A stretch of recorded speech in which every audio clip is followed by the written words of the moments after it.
Mi gente, gracias por acompañarnos un domingo más que nos permitimos de compartir su presencia a través del canal 4RD y este espacio del Congreso llega a ti. Como siempre continuaremos pues debatiendo los temas del Poder Legislativo. En esta ocasión de la mano del senador Ricardo de los Santos por la provincia de Sánchez Ramírez. Así es que no se muevan y quédense con nosotros.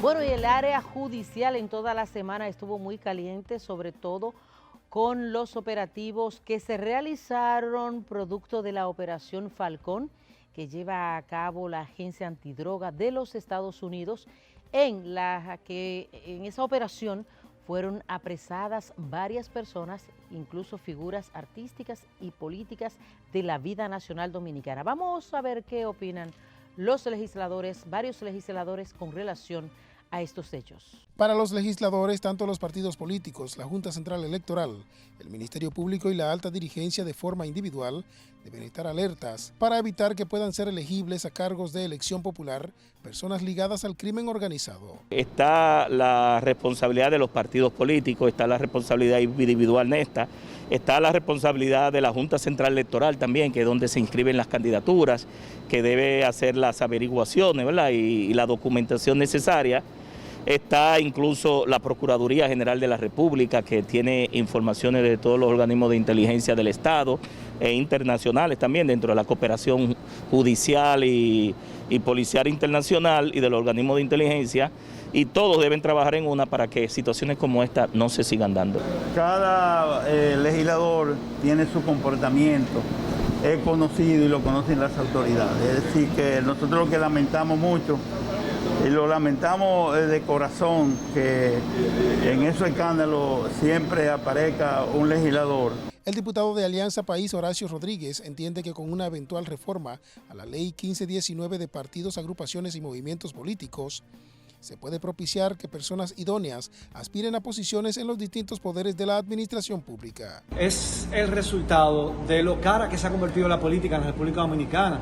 Por eso yo vengo insistiendo hace mucho en la necesidad de que, si nosotros queremos mejorar la calidad de la representación que tenemos en el Estado, en un espacio como el Congreso Nacional, tenemos que abaratar los costos de la política para que la gente buena, capacitada, con formación, con preparación, con deseos de servir, se decide y se atreva a aspirar a un cargo público y pueda ser electa por sus propuestas, por las cosas que tiene para aportar. En la Operación Falcón llevada a cabo por el Ministerio Público, que conllevó realizar 84 allanamientos, dentro de los que se apresó y luego se dejó en libertad por contar con inmunidad parlamentaria al diputado Héctor Feliz, pero este se desliga de formar parte de la supuesta red de narcotráfico y lavado de activos. Bueno, ahí pudieron ustedes ver las posiciones de varios legisladores con relación a este caso, donde justamente pues en esa operación fue apresado un ex diputado de la República Dominicana.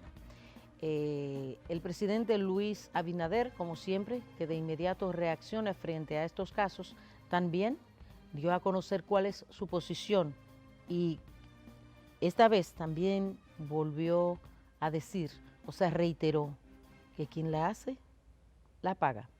El presidente Luis Abinader reiteró que durante su gestión de gobierno en este país no habrá vacas sagradas y que continuarán luchando contra la corrupción y el crimen organizado desde la tan esperada independencia del Ministerio Público. Ese es un compromiso sagrado que yo tengo con nuestro país, de acabar lo que por muchas décadas, tanto en la corrupción administrativa como en el crimen organizado existió, que fue impunidad y protección. Eso ya no existe en la República Dominicana. Recordó que acabar con la impunidad y la protección en la corrupción administrativa y el crimen organizado es un compromiso sagrado que asumió con este país. Estas declaraciones se producen a raíz de la Operación Falcón, puesta en marcha por la entidad persecutora, de la que dijo esperar sean las autoridades competentes que ofrezcan a la población los detalles del lugar. En este país ya no hay vaca sagrada. En este país todo el que la hace la paga. Ya se encargará la justicia de determinar. Y yo espero también que la DNCD, el Ministerio Público, la Procuraduría, pues dé los detalles integralmente de toda esta operación. De su lado, el presidente de la Asociación de Industrias de la República Dominicana, Celso Juan Marrancini, definió como delicado y preocupante la incursión de estructuras criminales de ilícitos en la política y los poderes del Estado. Bueno, esas acciones que ha tomado el Ministerio Público son muy importantes para dar los pasos y señales claras de que se está combatiendo ese flagelo, ese cáncer a la sociedad y señales de que se está luchando contra la impunidad. Obviamente un tema tan delicado, tan preocupante, que es la incursión de estructuras criminales de ilícitos en los ámbitos de la sociedad, en la política, en los poderes del Estado, en los partidos políticos, en fin. Es un flagelo de la sociedad que vemos con muy buenos ojos que se esté atacando. La red de narcotráfico y lavado de activos desmantelados mediante la Operación Falcón traficaba al menos 2.500 kilos de cocaína a la semana desde el año 2012, lo que llevó a este grupo a acumular inversiones de dinero ilícito por al menos 10.000 millones de pesos, conforme a los datos de la Procuraduría General de la República, que de acuerdo al comunicado de la entidad persecutora, lavaron cuantiosas sumas de dinero y traficaron cientos de miles de kilos de drogas hacia Europa, Estados Unidos y Puerto Rico, movilizando más de 500 millones de dólares producto de esta actividad criminal, contra quienes el Ministerio Público solicitó al juez de la Oficina Judicial de Servicios de Atención Permanente de Santiago la declaratoria del caso complejo y prisión preventiva por 18 meses contra 21 de los arrestados. Para el Congreso llega a ti, Yuberquis Cuante.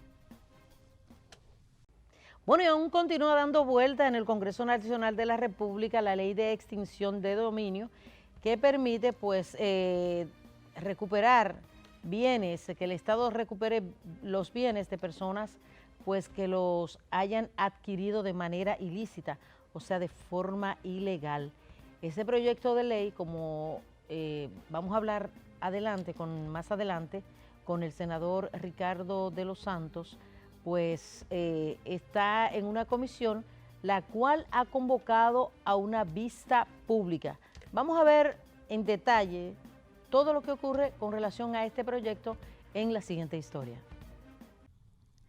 El presidente de la comisión bicameral que tiene a su cargo el estudio del proyecto de ley sobre juicios de extinción de dominio para el decomiso civil de bienes ilícitos, el senador por Samaná, Pedro Catrain, convocó a vistas públicas a toda la sociedad civil en general y en especial al sector jurídico para que acudan a exponer y presentar sus propuestas en torno a esta iniciativa del senador Antonio Taveras Guzmán. El senador Catrain informó que la vista pública será el viernes 8 de octubre de 2021 a partir de las 9 de la mañana en el Salón de la Asamblea Nacional, segundo nivel del edificio del Congreso Nacional. En el encuentro, el senador dijo que esta pieza debe ser analizada y debatida por su gran importancia y trascendencia.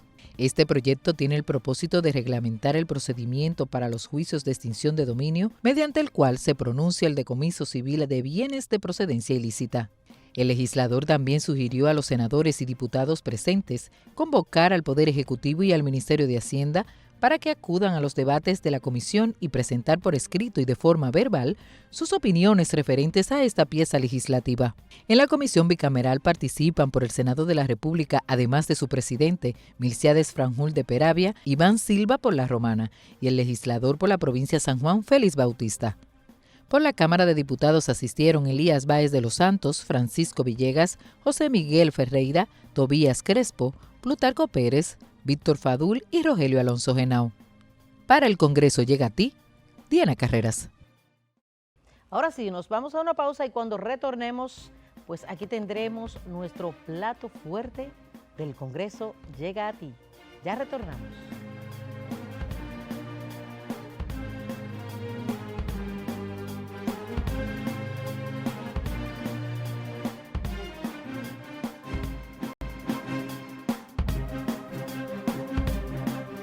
Y aquí estamos de vuelta y gracias a todos ustedes por continuar acompañándonos en este espacio El Congreso llega a ti y tenemos nuestra entrevista central hoy con un peso pesado. del Congreso Nacional de la República, específicamente del Senado, y lo es el senador por la provincia Sánchez Ramírez, Ricardo de los Santos. Agradecemos, senador, el hecho de que usted pueda acompañarnos y que todos los amigos televidentes conozcan, como dicen, de pi a pa, todo lo que está ocurriendo en el Senado, ¿verdad? Porque el objetivo principal de este espacio es que llevar hacia todos los ciudadanos todo lo que ocurre en el Congreso y que de una u otra forma pues impactan en la vida de unos como ciudadanos, ¿cierto? Así es que gracias por acompañarnos. De verdad, el agradecido soy yo por permitirme comunicarme con el pueblo dominicano a través de este prestigioso espacio.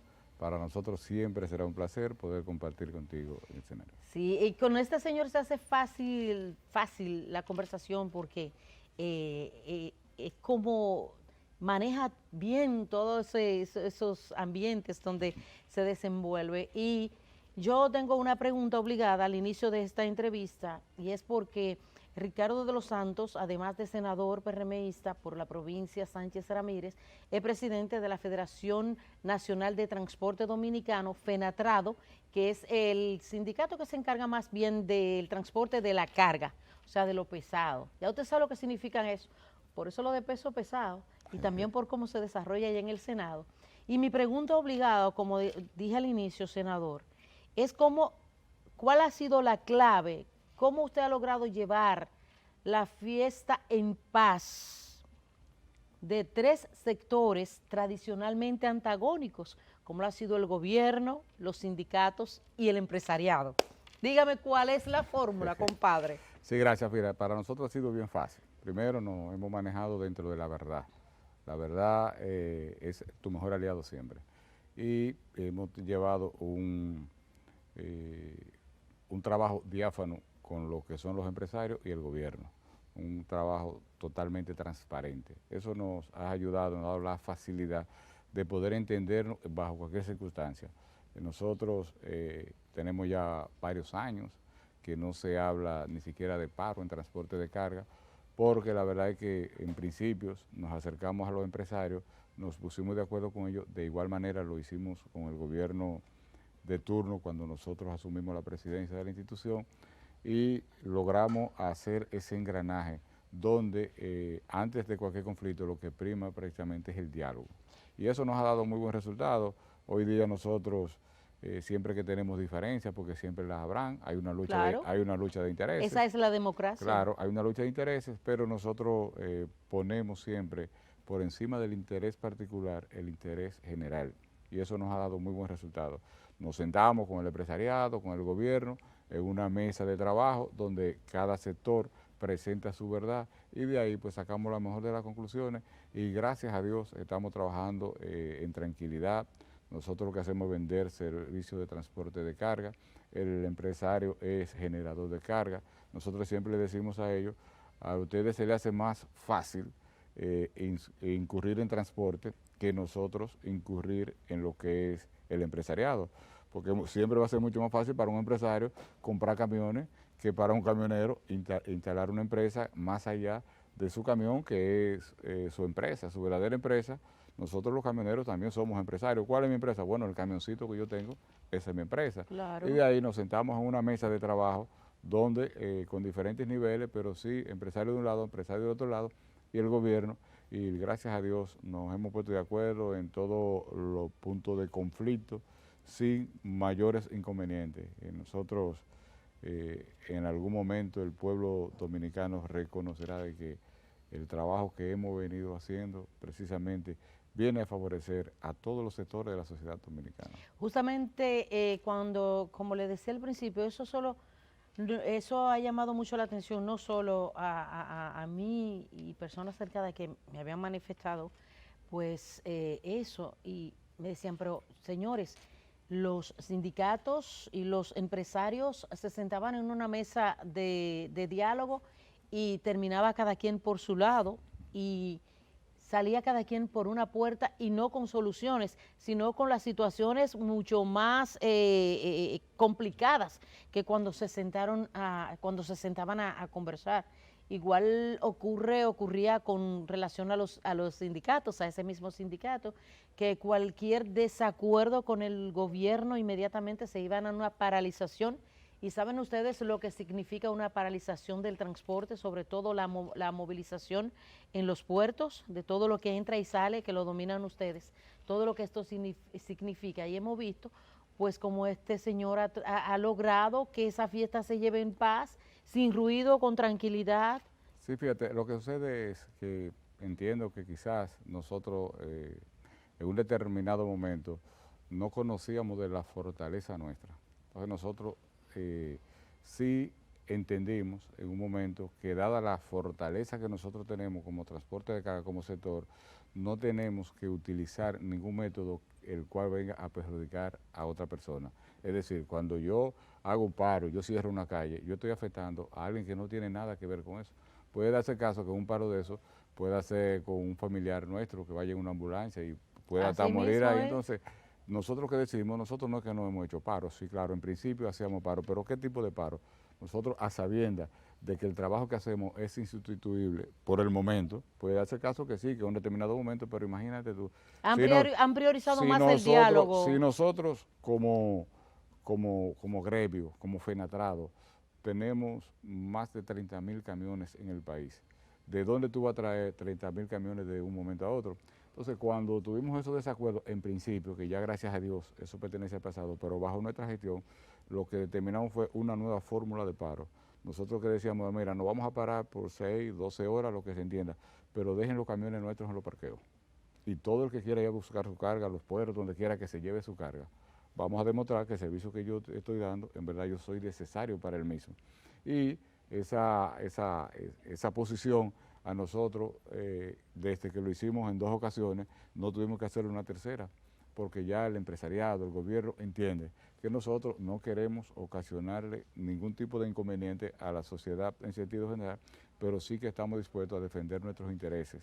Entonces, con esa fórmula de llevar a paro, ya inmediatamente nosotros damos la voz de alarma de que tal o cual situación nos está afectando. No, está bien, exacto. Pues ahí se establece una mesa de trabajo y todos unidos. Nosotros con la ARD, con el CONEP, con todos los sectores del gobierno, con todos los sectores empresariales, tenemos unas excelentes relaciones. Tanto así que no hay una actividad que lleve a cabo el CONEP, la ARD, cualquier sector empresarial, el mismo gobierno, que tenga algo que ver con nosotros, que nosotros no seamos invitados a esa actividad. Es decir, ahora nosotros la semana pasada tuvimos una reunión con aproximadamente 80, 100, 100 y tantos empresarios. ¿Estaban discutiendo el tema de la ley de hidrocarburos? Estábamos discutiendo ahí precisamente un pequeño reajuste por el alto costo, no solo los combustibles, los neumáticos, los repuestos, mantenimiento, y nos sentamos con ellos. Nosotros les presentamos nuestra realidad, ellos nos presentaron y nos pusimos de acuerdo. Y así nos hemos puesto de acuerdo en todo el país, con todos los sectores, todos los productores avícolas, los productores agrícolas, los productores, los mineros, en fin, todos los que generan carga en el país. Nosotros nos hemos puesto de acuerdo y hemos hecho los reajustes que entendemos, porque otra situación también que nosotros hemos llevado a la práctica es que tú, como un productor porcicultor, ahora todo el mundo sabe cómo aumentó de precio la materia prima en los mercados internacionales. Llámese el maíz, la soya, todo eso. Todo el mundo sabe cómo aumentó de precio el transporte marítimo. Entonces, nosotros tenemos que ver la realidad. No es solo lo que me convenga a mí, sino que del lado tuyo yo tengo que ver cuál es tu realidad, y de ahí nosotros entonces hacemos una propuesta y nos ponemos de acuerdo, porque siempre vamos a decir, todos los sectores no hacen la misma actividad y no tienen los mismos resultados. No es verdad que nunca tú vas a comparar un productor agrícola o un porcicultor con un productor minero. Jamás. La diferencia. Entonces, nosotros a cada quien le damos el trato que nosotros entendemos que es lo más justo, porque la idea es que todo el mundo se mantenga en el mercado. Yo no quiero acotarme un día... Y que pueda comer también, ¿verdad? Yo no quiero acotarme un día con 10 clientes y el día siguiente encontrarme con 9. No, yo quiero que amanezcan 11 o 12 o 13. Exacto. Y que se siga creciendo, porque eso es lo que me garantiza que yo voy a tener trabajo para brindar el servicio que nosotros normalmente hacemos. Vayan copiando, señores, esa es parte de la fórmula que está explicando de cómo ha logrado mantener y llevar toda esta situación. Pero, senadora, hay otra fórmula que usted tiene que explicar. ¿Cómo también pudo usted manejar estas comisiones para la escogencia de miembros de instituciones para la conformación de la Junta Central Electoral y también la escogencia del Defensor del Pueblo, cuando se repite prácticamente la misma pregunta? Tradicionalmente esto se convertía en un caos y... Se creaba mucho ruido. No, ruido era poquito, incluso finalizaban las partes, se podría decir, con mucho disgusto, muchas críticas negativas. Vimos que esto no ocurrió, todo terminó así como tranquilo y las críticas que vi fueron muy positivas a los miembros que escogieron. Esa es otra fórmula que hay que explicar aquí, senador. Sí, gracias. Muy sencillo, Mayra. Pero fíjate, nosotros presidimos esas comisiones, pero lo primero que tú tienes que entender es cuando tú tienes que dirigir algo, en qué ambiente tú debes hacerlo. Cuando hablamos de una comisión de 9 senadores que participamos en ambas comisiones, yo debo entender que yo lo que soy es un conductor, yo soy un guía, pero que es un órgano colegiado entre iguales. Entonces, inmediatamente tú le reconoces a los demás senadores que es un órgano colegiado y que somos... ¿Eres profesor, senador? No, para nada. No, es verdad, no. Porque los profesores son tan conciliadores, ¿verdad? Ah, sí. Pues. Entonces, cuando tus iguales entienden que tú le estás cediendo su espacio, le estás respetando su espacio y que lo que se hace se busca la mejor manera de hacerlo de una forma armoniosa, así nosotros nos dio excelentes resultados, lo que fue la escogencia, que el pueblo dominicano había ciertas preocupaciones, inclusive a mí en muchas entrevistas me preguntaban que si no me preocupaba, yo decía que no, que si algo yo he podido aprender en el transporte es precisamente el manejo de conflictos. Sí. Y que para mí eso no le ha ayudado mucho, ¿verdad? No era, claro que sí. Porque ahí eran verdaderos conflictos. Esa ha sido mi verdadera universidad. Mire, transporte. Yo sé que antes de senador usted agotó 1 o 2 periodos como diputado. Su experiencia, ¿cómo, si usted la pone en un balance, en los 2 hemiciclos, cómo usted evalúa el haber pasado por la Cámara de Diputados y encontrarse ahora en el Senado? Sí, fíjate, las funciones son las mismas. O sea, somos legisladores iguales.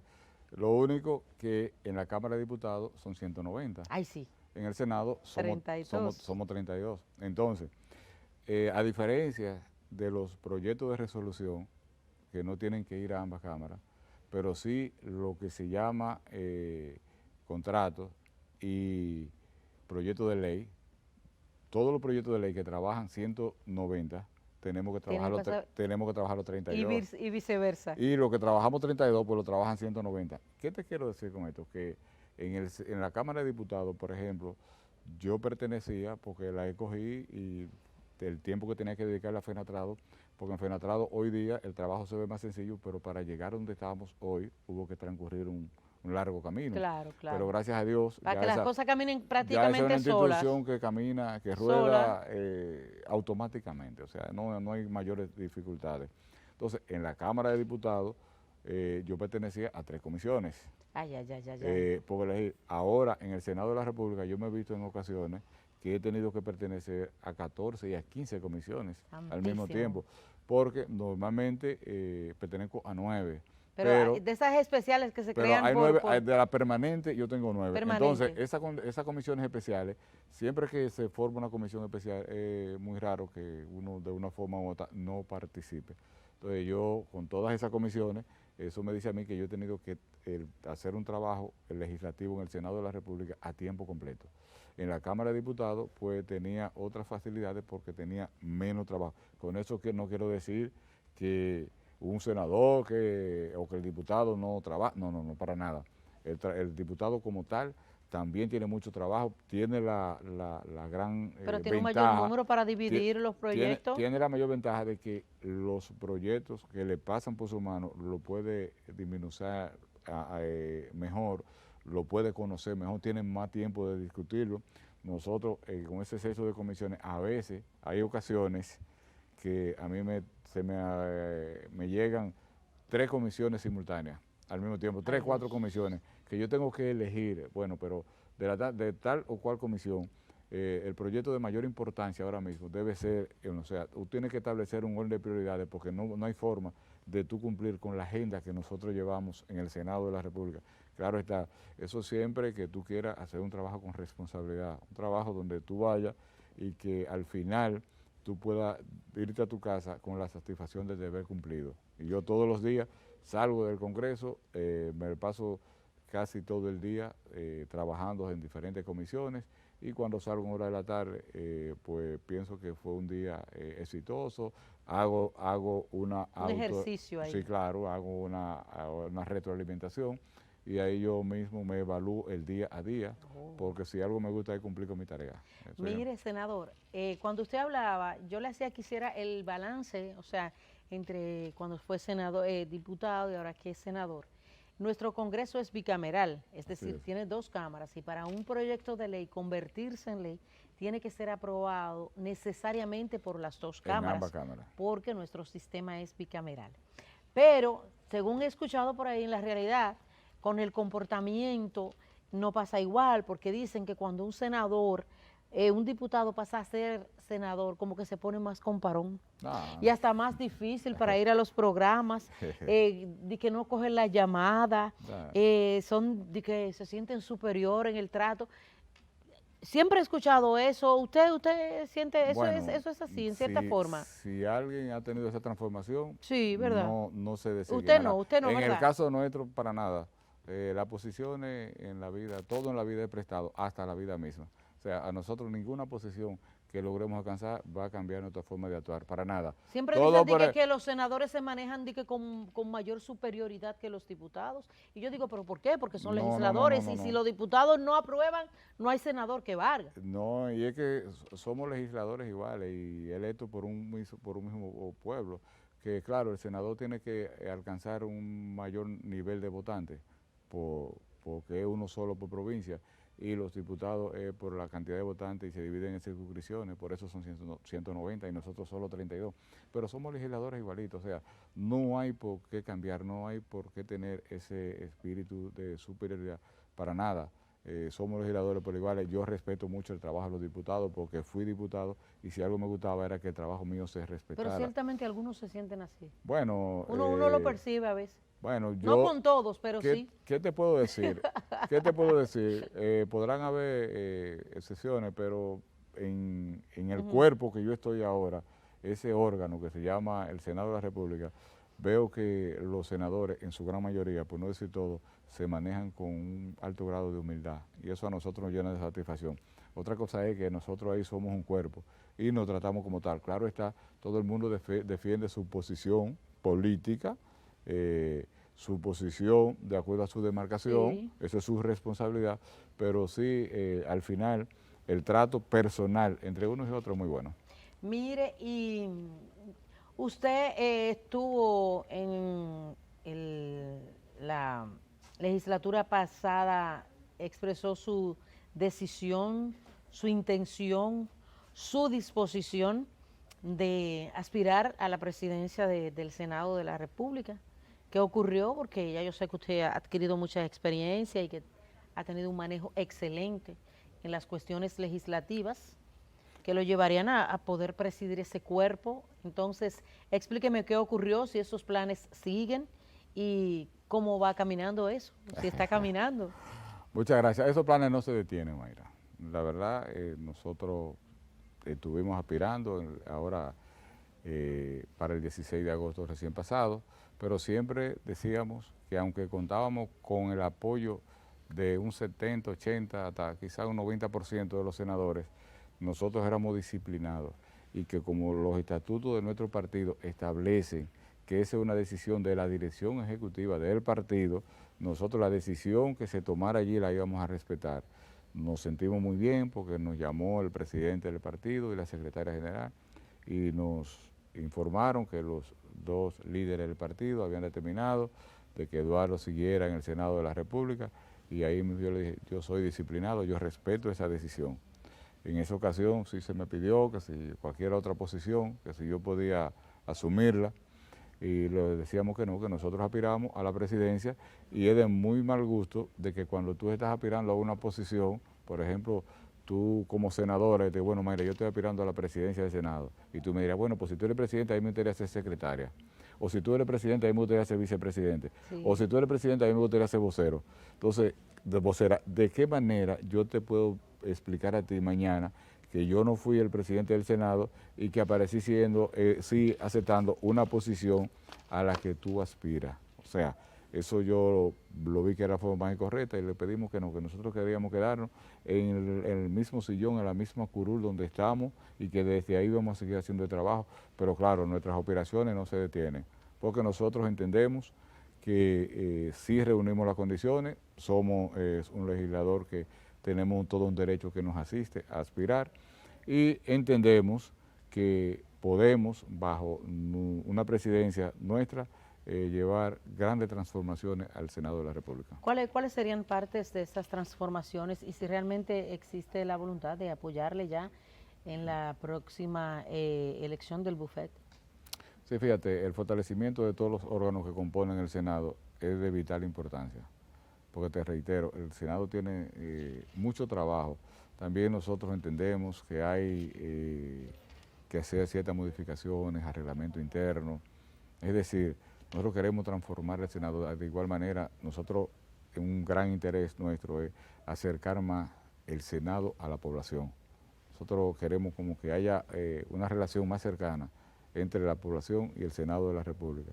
En fin, nosotros tenemos grandes proyectos en carpeta que de llegar a la presidencia, y no veo la razón por qué no llegar, pero si así se diera, pues cualquier presidente que entienda que podemos hacer un trabajo en equipo y que esas inquietudes que uno tenga las podamos poner en práctica, también estoy dispuesto, porque a mí lo que me interesa principalmente es el desarrollo de la institución. Muy bien, mire, senador, es tiempo de hacer una pausa, pero al regresar vamos a hablar de su posición con relación al Código Penal, que en estos momentos está en la cancha del Senado, y de otros importantes temas, pero eso será cuando regresemos, así es que manténganse en sintonía con El Congreso Llega a Ti.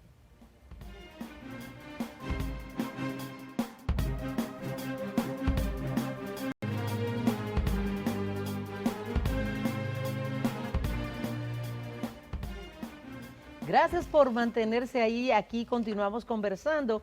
En este espacio El Congreso Llega a Ti con el senador PRMista por la provincia Sánchez Ramírez, Ricardo de los Santos.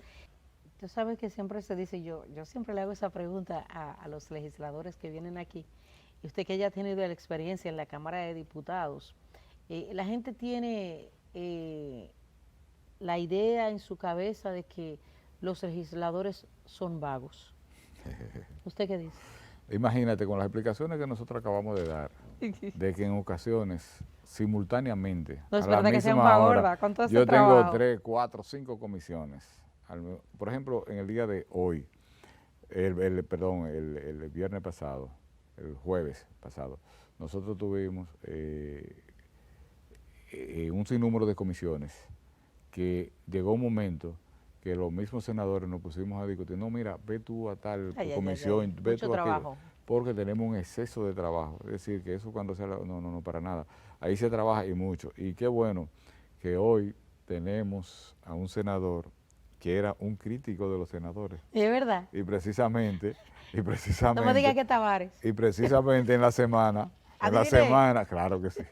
Taveras. Sí, Taveras. Precisamente en la semana, Antonio. le dice Diony, pero qué diferente. Este era de los industriales. Sí, exacto. Ay, sí, le dice Diony Sánchez, pero qué bueno que tú has cambiado de discurso. Mira, no se parece a lo que tú decías de nosotros, a lo que dice hoy. Es cierto. Es decir, ¿Y qué le dijo él? Es una realidad y ojalá muchas personas... Debería él dar ese testimonio, claro, ¿verdad? Claro que sí. Y ojalá hay muchas personas que tienen ese concepto de los legisladores, también tengan la oportunidad de hacerlo en un momento para que ellos vean y puedan palpar, que ellos vivan la experiencia que uno vive allí. Es todo por el contrario, es mucho trabajo, porque cuando tú tienes un proyecto de ley que en su gran mayoría son de vital importancia, pues tú tienes que en ocasiones, tú no solamente te fijas de tu cuerpo de asesores, sino que tú tienes que darle muchas horas de lectura, de análisis, de consulta, Sí. para tú verdaderamente tratar de hacer los mayores aportes para que salga la mejor ley posible.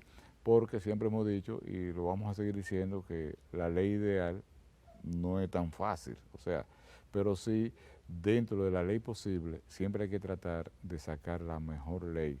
Y eso por eso nosotros tenemos ese cúmulo de trabajo, tenemos ese trabajo, aparte de que los legisladores también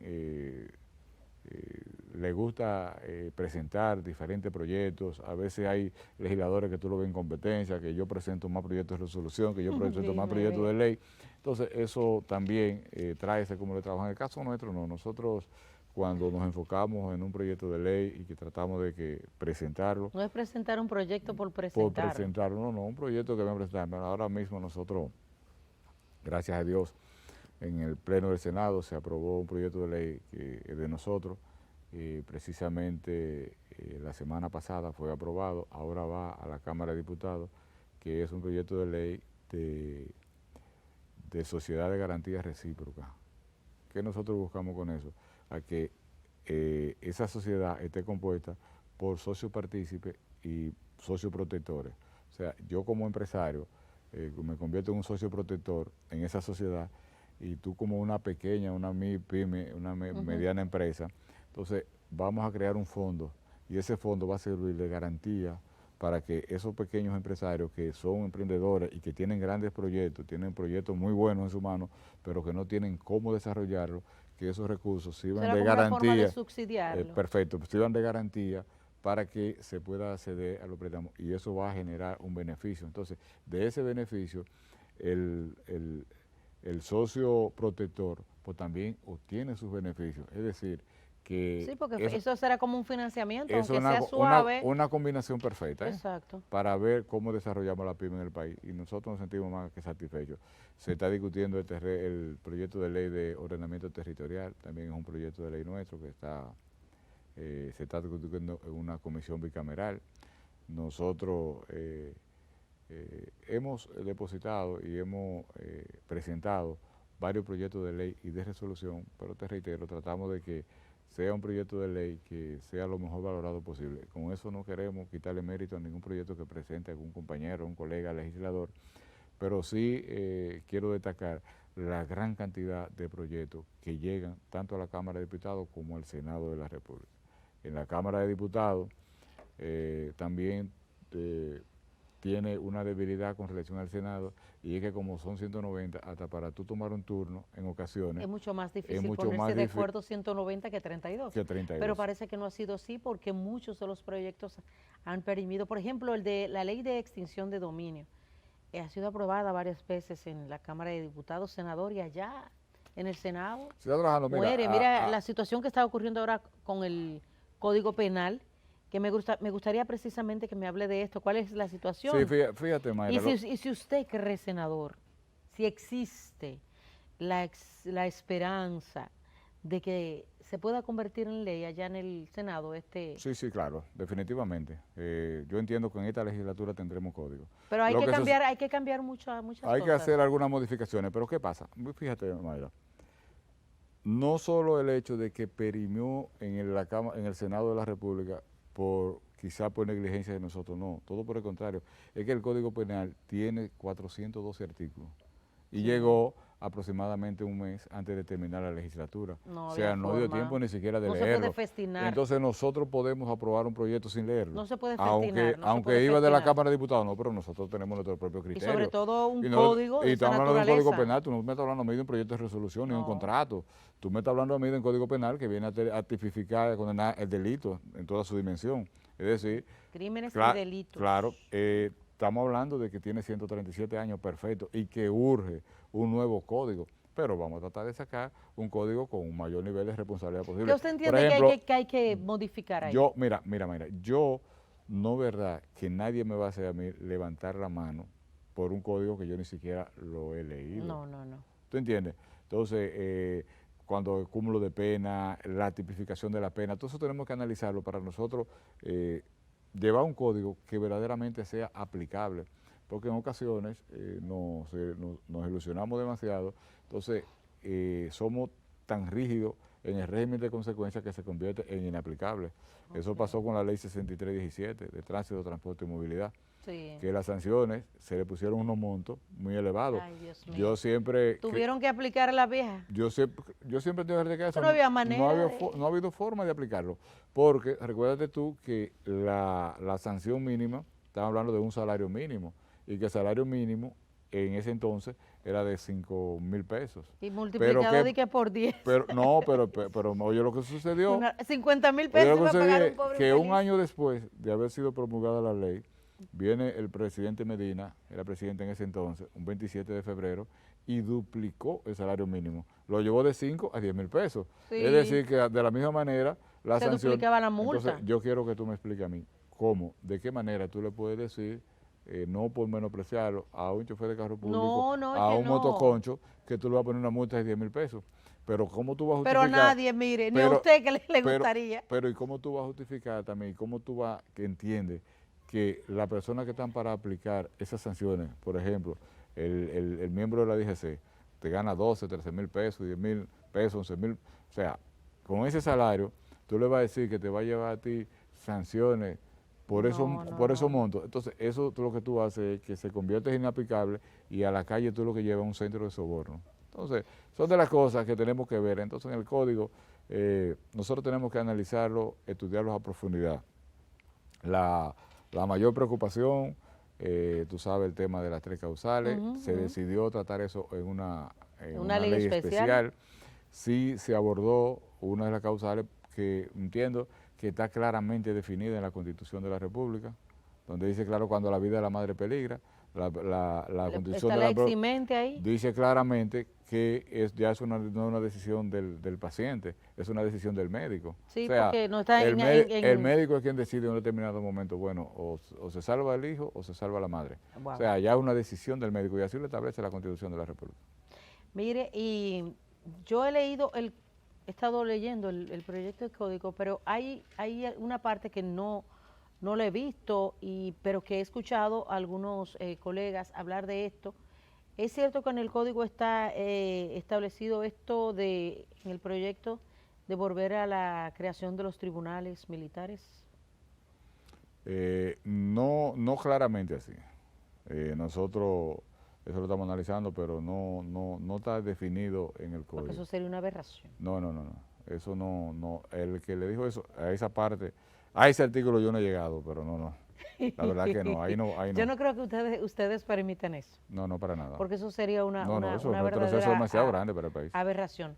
Claro. Entonces, con relación al proyecto de ley de extinción de dominio, se habla de que este proyecto ha pasado por un largo proceso y que quizás una de las situaciones que ha impedido que esto se convierta en ley es las amenazas, según, y miedo que tienen algunos legisladores porque sectores, lo que dicen por ahí, sectores que le iría de muy mal de que si este proyecto se convierte en ley, pues no están de acuerdo. O sea, hay intereses súper fuertes. Me gustaría saber si ciertamente hay algo que impida que esto es lo que impide que se apruebe este proyecto. Mira, y que se ha dado muchas vueltas. Sí, pero esa ley se está trabajando y está en una comisión que creo que sí va a hacer su trabajo y que tiene el interés de que esa ley de una vez y por todas salga. Yo me identifico plenamente con la misa. Es verdad. A plenitud me identifico con la ley. Pues yo soy de lo que entiende que si usted trabajando honestamente, usted logró conseguir tal o cual posición, si en un determinado momento usted decidió arriesgar eso más su reputación para dedicarse a un ilícito, entonces usted debe tener un régimen de consecuencias. Y yo soy totalmente claro, usted tiene 1,000 pesos, 999 usted se lo ganó honradamente, pero hubo uno que no fue por la vía correcta, yo estoy de acuerdo con que usted pierda sus 100 pesos. Eso conecta también con lo que el pasado miércoles expresó el presidente Luis Abinader a propósito de los arrestos que se produjeron en allanamientos que se realizaron producto de la operación Falcón, este narcotráfico que maneja pues la DEA, y el presidente Luis Abinader expresó que quien la hizo, que la pague, porque él no quiere vacas sagradas, y que haya cometido su acto de corrupción tendrá que responder por su cuenta. Yo tengo una frase célebre de mi campo, y es que yo digo que todo el que haga su cama mala, que se acueste en ella. Así de sencillo. O sea, todo el mundo tiene que ser responsable de sus actos. Por lo que yo haga, nadie tiene que pagar. Nadie tiene que pagar las consecuencias, sino el que tiene que pagarlas soy yo, que soy el responsable de lo que esté sucediendo en ese momento, de lo que yo haya hecho. Por lo que estoy totalmente de acuerdo con el presidente de la República. Cada quien es dueño de sus actos. Con esto deja claro el presidente que el partido como tal no se va a involucrar en nada de esto, y que cada miembro, de manera que haya cometido estos hechos de manera individual, tendrá que responder ante la justicia. Al presidente Abinader hay que reconocerle que ha sido el único presidente que yo he visto, Ahí sí. que el más mínimo ruido de uno de sus funcionarios inmediatamente lo suspende, y si tiene que cancelarlo, pues también lo cancela. Y se pronuncia de inmediato. Se pronuncia de inmediato, inmediatamente, y deja que la justicia actúe.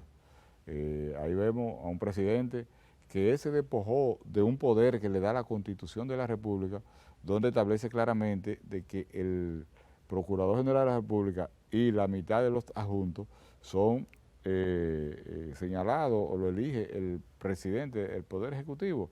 Y el presidente Abinader en campaña le ofreció al país un Ministerio Público Independiente, y ahí tenemos procuradores de la Procuraduría General de la República y los adjuntos que son independientes. Tenemos una independencia, que eso trae como consecuencia que para que eso sea institucionalizado, pues eso nos va a llevar a nosotros a una modificación de la Constitución, porque yo estoy seguro que si hacemos un censo ahí afuera y encuestamos a todo un país, a todo un pueblo, estoy seguro que muy ampliamente van a decidir porque se siga manejando la justicia en ese sentido, con un Ministerio Público independiente. Esto de la modificación, porque justamente la Constitución establece que la escogencia del Procurador General de la República está en manos del Presidente de la República.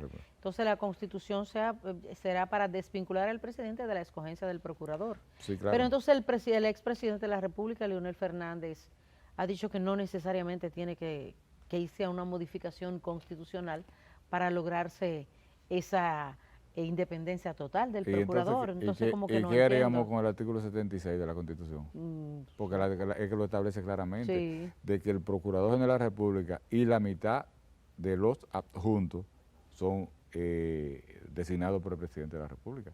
Entonces, ¿qué vamos a hacer con ese artículo? ¿Cómo lo haríamos? Si es un mandato de la Constitución de la República. O sea, para ello obligatoriamente habría que modificarla. Y mira que si la intención que tiene, que tuvo el legislador en ese entonces, precisamente fue para que el Ejecutivo tenga control absoluto del Ministerio Público. Sí. Porque como es un órgano, y estamos hablando de que yo tengo el titular, que lo designo yo, y la mitad de los adjuntos, sí, significa que yo de entrada tengo la garantía de tener el 50+1, lo que significa que las decisiones que van a emanar de allí, yo voy a influir en ellas. Por eso tú veías que antes, siempre que se hablaba de un tema... Y también esa influencia se va a la magistratura. Claro, y siempre que se hablaba, pero que en el Ministerio Público, que es que está la clave, porque ahí es que se instrumenta el expediente. Entonces, cuando tú tienes ese vínculo, tú tienes esa situación, cuando se va a conocer un caso, una acusación de un miembro de tu gobierno por corrupción, por lo que se entienda, por eso tú veías que desde que se instrumentaba el expediente, inmediatamente tú no tienes que ser científico para tú saber darle la lectura a la introducción, al desarrollo y a la conclusión. Por eso nunca se veía a que un miembro activo del partido de gobierno fuera enjuiciado y fuera encarcelado por un tema de corrupción. Ahora se está viendo totalmente diferente y el pueblo dominicano entiendo que debe reconocerle eso al presidente Luis Abinader. Y lo saluda. Mire, ya vamos a finalizar, senador, pero me gustaría saber así de rápido, en 2 minutos, usted continúa realizando su campaña de aspiración a la presidencia del Senado. ¿Y cómo usted hace su campaña? Explíqueme. Una campaña interna. Porque no. para uno postularse a un cargo, aunque sea presidencia y sea de una manera interna, uno hace su campañita, ¿verdad? Sí, pero fíjate, entonces, ¿cómo usted hace la suya? Eso acaba de pasar ahora, ya las próximas elecciones se harán en agosto del 2022. Sí. O sea, hay mucho tiempo. Nada, uno lo que hace es el trabajo el día a día. Nosotros tenemos muy buena comunicación con todos los colegas senadores y senadoras. Estamos haciendo nuestro trabajo desde la curul que tenemos a nuestra disposición y el tiempo lo determinará. Nosotros no podemos enfragarnos en una campaña de todo un año, pero sí no vamos a decir en ningún momento de que no tenemos aspiraciones cuando en realidad la tenemos. Tenemos que ser honestos y esas aspiraciones se mantienen latentes, pero el que podamos tener las aspiraciones no quiere decir que vayamos a estar en una campaña constante. Sí, las aspiraciones las tenemos, las mantenemos y con el poder de Dios en el 16 de agosto del año 2022, pues nosotros nos estaremos juramentando como nuevo presidente del Senado de la República. Bueno, con esa decisión firme de ir detrás de lo que quiere y de lo que aspira, pues nosotros nos despedimos de todos ustedes y queremos agradecerle al senador Ricardo de los Santos por la provincia Sánchez Ramírez del PRM, pues que nos haya acompañado en este espacio. El Congreso llega a ti. No, gracias a ti, Mayra, la verdad que siempre que entienda que podamos venir a compartir contigo estaremos a tu disposición. Para nosotros ha sido un grato placer y siempre lo será poder compartir este prestigioso espacio contigo. Gracias y gracias a ustedes y les invito a que continúen pues con la programación del Canal 4 RD. Hasta entonces.